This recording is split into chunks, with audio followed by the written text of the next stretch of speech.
Si riciklohen miliarda gallon ujëra të ndotura në ujë të pishëm të pastër.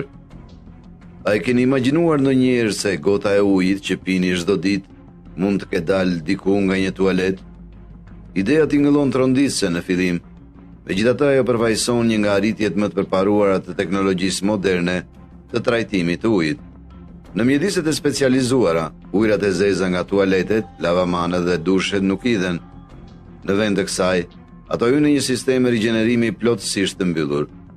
Mbetet e trasha hiqen, lënda organike zbërthehet biologjikisht dhe uji i mbetur kalon nëpër membrana ultratolla filtrimi, sisteme osmoze të kundërt dhe shtresa të shumëfishta dezinfektimi. Rezultati është ujë i pishëm kristalor dhe i sigurt, i lindur nga një burim që dikur konsiderohej i papërdorshëm. Ky është një udhëtim i jashtëzakonshëm i rilindjes së ujit, ku inxhinieria e përparuar e transformon të paimagjinueshme në realitet, duke hapur rrugën drejt një të ardhme të qëndrueshme për një nga burimet mjetësore të njerëzimit. Përmbledhje.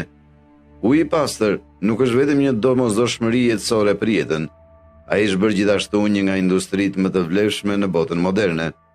Sipas vlerësimeve globale, tregu i trajtimit dhe riciklimit të ujit po i afrohet me shpejtësi 10 miliarda dollarëve amerikanë çdo vit, duke bërë atë një nga sektorët më të investuar në infrastrukturë